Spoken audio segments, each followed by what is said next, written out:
Hello, gentlemen. How's it going today? It's your boy, Ty Talks, and this is a sports talk.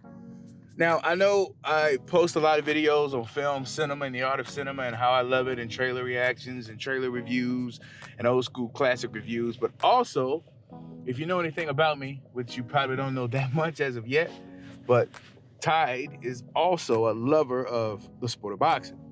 So this weekend in Diriyah, Saudi Arabia, which I am currently located in the KSA, the Kingdom of Saudi Arabia, and I can tell you for a fact that they had posters and banners and every type of promotion possible for that fight here in the Kingdom of Saudi Arabia.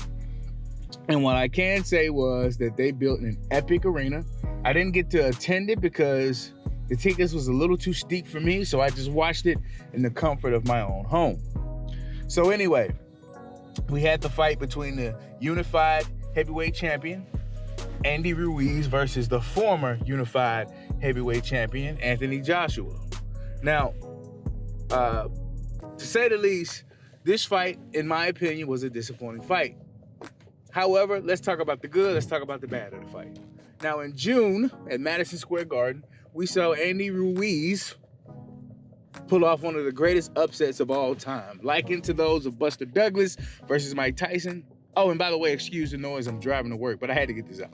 Anyway, the upsets that likened to Buster Douglas versus Mike Tyson, it was a huge upset. But it was a couple of similarities in this rematch. First of all, we know that after Buster Douglas defeated Mike Tyson, he went up against Evander Holyfield, and he was, to say the least, not in great shape. And the same thing happened with Andy Ruiz. He came here and he wasn't in great shape. Now, as we look into the fight, I'm just going to tell it like I saw it.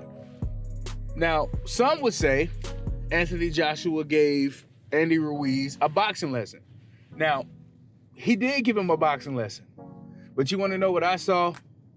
I saw a man that was afraid, who was playing it careful, who was doing the Klitschko method. 1-2 grab, 1-2 grab. Now, that's not saying that it isn't effective. And at the end of the day, we want the W. That's all that really matters. And at the end of the day, Anthony Joshua is the new unified heavyweight champion, holder of the IBO, IBF, WBO, and the WBA titles. Right? So we have to give him that. Just looking at it logically and with the facts.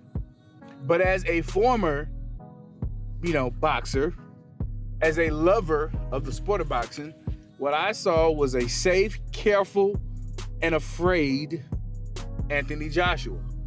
If you watch the fight, he would throw punches, he would throw combinations, and every time Andy Ruiz would even throw a punch, he would instantly hold or step back, or you would just notice his demeanor, his mannerisms, as if he don't want to get clocked. Now, that's saying a lot due to the fact that Andy Ruiz put on 15 pounds and went from 16 stone to 20 stone, but he still was a threat to Anthony Joshua. Just my opinion. It also shows that even though Andy Ruiz put on 4 stone or 15 pounds, he still wasn't finished by Anthony Joshua. Now, Anthony Joshua said he just wanted to, polish his boxing game and punish Andy Ruiz. And he did hit him with a punch that cut his left eye. But once again, I saw a scared fighter who refused to exchange, who just wanted to pace it through. But I also saw a fighter that every single round was concentrating heavily not to get countered by those lightning quick counter punches of Andy Ruiz. You can say whatever you want about his physique, but in reference to those hands, the only part of his physique that matters in the sport of boxing, he is one of the fastest counter punches there is, so you got to give him that. So anyway, we know what happens. He defeats Andy Ruiz, and now we hear speculations, reports. There's a lot of great boxing channels out here that gave this information, and I'm going to give them their full props, like Blue Blood Boxing. I watch him all the time. Barbershop Conversations, I watch him all the time. You know what I'm saying? So I'm not in no way, shape, or form trying to steal anything. I'm just, those guys give great, credible information, and I love their channels. So anyway, it's word out is that Anthony Joshua's next opponent would be Kubrat Pulev, which, don't get me wrong, I mean, He's a decent heavyweight, but he is not Deontay Wilder. He is not Tyson Fury. If you remember back in the 80s, we had the Four Horsemen, which consisted of Marvin Hagler, Roberto Duran, Sugar Ray Leonard, and Thomas Hitman Hearns, all right? And in that era, you know, it was very exciting. We knew that those four guys had to meet and see each other, and they met and they saw each other very well. Now, in this era, I'm not going to say it's a Four Horsemen, but I know for a fact it's a Three Horsemen, you know, at least in the heavyweight division. You got Tyson Fury, Deontay Wilder, and Anthony Joshua. But I would even place Luis Ortiz and maybe Dillian White in that echelon also as the fourth, as seeing no one else wants to fight Luis Ortiz. And in the first fight against Deontay Wilder, he hurt Deontay Wilder. In the second fight, Wilder washed him out. But anyway, the point I am trying to make is, if there is anyone walking this planet Earth to this day that is saying that Anthony Joshua is the current greatest heavyweight champion in the world, then they, as the English would put it, are full of rubbish, because that is in no way true. That is in no way the right thing. That is in no way what it should be.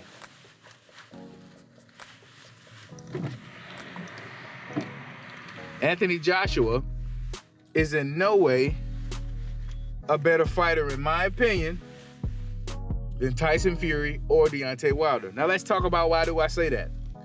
In the sport of boxing, we have what's called the lineal champion. For those who don't know what that means the lineal champion is the man that beat the man that beat the man. Basically means Tyson Fury, if you trace back the opponents, you know, that Klitschko fought before he beat Klitschko, all of them started from the base of the first title, from the first heavyweight champion, which means they're the men that beat the men that beat the man. That's why they call it a lineal. It's a straight line leading from current date back to the past. So the fact that he defeated Klitschko already says that Tyson Fury is better than Vladimir Klitschko, just by factual evidence. So Anthony Joshua defeated Vladimir Klitschko, a 40-year-old Vladimir Klitschko, or 41 or 42, I might add, who dropped him. And I think if he had a little bit more energy, could have probably finished Anthony Joshua. However, he didn't. Anthony Joshua won, and I give him full credit and props. But anyway, Tyson Fury is the lineal champ. So in reference of technical aspects, he is the man. But really, we know who the real man is. It's kind of like, you ever heard someone say, hey, the lion is the king of the jungle? But we really know who's the king of the jungle, and it's the elephant, because nobody fucks with the elephant. Nobody fucks with the elephant. Nobody fucks with that huge killer of an animal. Nobody does. They have no natural predators. Matter of fact, it takes 5 to 10 adult grown lions to take down one elephant. And that's what Deontay Wilder is. He's that big elephant that as the lions are fighting and scrambling, he walks by them and they say, let me get out of this crazy person's way because he'll kill us. Deontay Wilder has a 97% knockout rating. And say whatever you want, that is the greatest knockout rating of all time. Tyson had a 76. George Foreman had an 84. Vitaly Klitschko and Joe Louis had an 87%. And Deontay Wilder towers above them all with a 97% chance of knocking you out. That means you got a 3% chance of not going home stretched out. That's simply amazing. All right. I'm saying all this to say that Anthony Joshua needs to fight Tyson Fury or Deontay Wilder. After February 2nd, when Deontay Wilder faces Tyson Fury, whomever wins that fight, Anthony Joshua needs to fight them within that year. Because at the end of the day, with that performance that he made against Andy Ruiz, it is not impressive in the fact of him restating his claim as champion.